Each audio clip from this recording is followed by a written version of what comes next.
On Sunday, I was on my way to a lunch with friends, and because a bottle or two of wine was going to be opened at that lunch, I was in an Uber, and the Uber driver and I were waiting to turn right from the M3 into Newlands Avenue and then head to the lunch venue.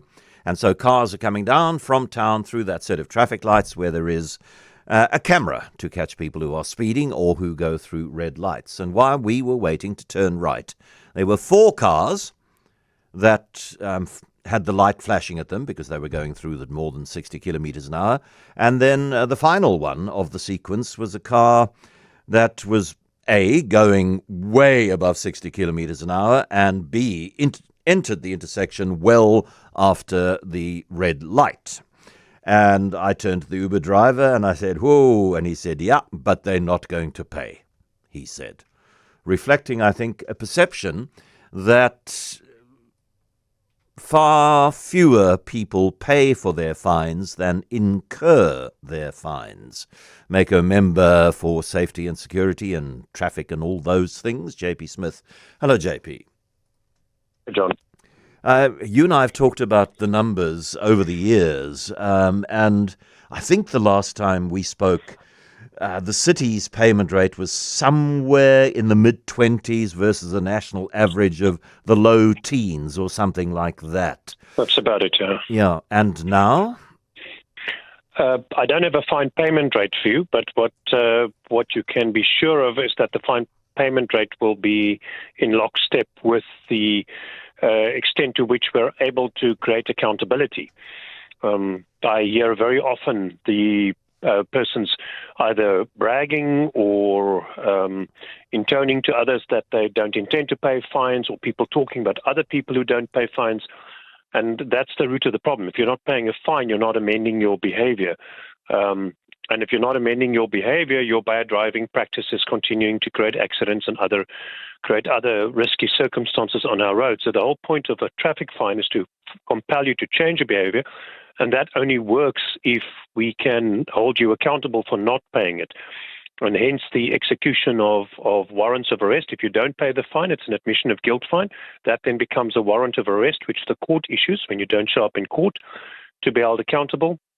And we have to execute those warrants. And in this regard, we are doing better every year. This last year has seen a very significant uptake in the number of warrants being issued and executed, and from 29,000 to 40,000. And so I can tell you that over the next few years, if we keep this up, the ability of scofflaws, people who get issued a fine and ignore it, their ability to continue to do so is going to significantly reduce. And there are a couple of reasons why we're able to do better.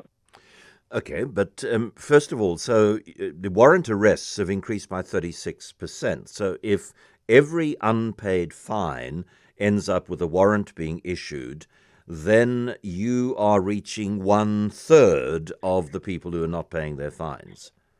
Yes, so if people aren't spontaneously paying, you ask me how many people pay. So that's a 2-part answer. There's the initial spontaneous payment, which is in the high teens, and then there is the overall life cycle of the fine, which if you see now, we're achieving about 36%. And that's not all of the offenders. So when you average that out, the fine payment rate still sits in the mid-20s or high 20s. And the goal here is to continue to improve the warrant execution. So ARTO is kicking in the middle of next year. We'll see if that does anything to improve the situation, but it comes packaged with a whole range of challenges. We're also going to introduce an intervention early next year, if we can make the logistics work, around allowing people to get a reduction in the fine value if they pay before the second notice is issued. And in the meantime, we are expanding our capacity through the dash cams, the cameras on the dashboards, which are ANPR enabled, so they're picking up vehicles with outstanding warrants while they drive around. Instead of a few static points, 1 or 2 or 3 static points in the city doing that during the day, every vehicle is being turned into such a a license plate recognition system. We also have the Epic handheld devices. So the devices the officers are issuing the fines on is also telling them when you've got other outstanding warrants when they stop you and when they scan your licensing disc. And then, of course, we've got the increased number of roadblocks, especially the big tracking and tracing operations we do now. So once a month, those top 100 offenders get divvied up late at night between a team who meets at different places. A couple of hundred officials are assembled on overtime, and they go out to all corners of the city in places where you usually cannot find these persons at 2 o'clock in the morning and go rooting around for the scofflaws who are sitting with the 40, 50 warrants. That figure you see there, that increase is premised predominantly on that. That is because we have been able to find the high number of warrant holders. JP, what happens when somebody is arrested? I mean, is there inevitably an accounting at the end of that? Does everybody who's been arrested under one of these warrants end up paying?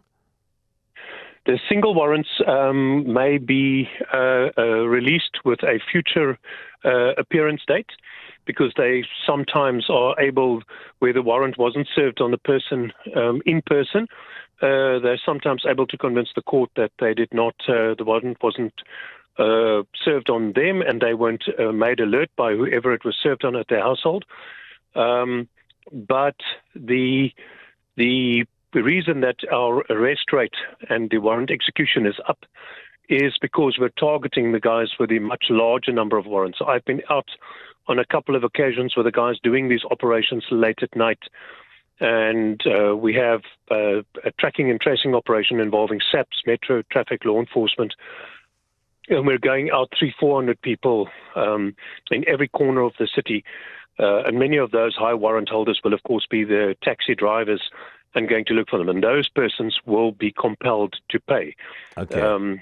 JP, I've got a lot to avoid facing the consequences on having 20, 30 or more warrants. I've got quite a few questions, so if we can have bullet point answers, please. Got it, sir. Why fines no longer appear on banking apps? Standard Bank used to be simple to pay there. Is that a City of Cape Town thing or a Standard Bank thing?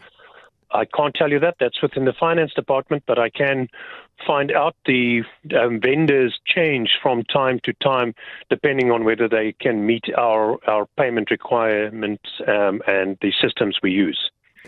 And then why, that was that one. Why not have the same system as Gauteng that gives 50% if you pay immediately? You suggested something like that is coming in next year. That's ARTO. ARTO is coming in June, but remember we issue fines in terms of the city's traffic bylaw as well. So we, in terms of the fines issued on that basis, ARTO is coming in June next year. And before that, on the existing fines, we will be offering something similar. We're just trying to make sure that we can make the system work and that it ticks all the legally compliant boxes. Okay. And then several people saying, I thought it was not possible to renew your vehicle license if you had an unpaid fine. It isn't. You get an admin mark. And so I was talking to senior traffic officials earlier who said to me that we are seeing a lot of the proxies suddenly showing up. These are the people who hold the vehicle licenses on whose name the vehicles for companies are registered. We had a big company who showed up earlier today who discovered that they can't renew any of their vehicle licenses because they've all been admin marked. JP Smith, thank you very, very much indeed. Appreciate your time on the radio, the Maytham Member for Safety and Security.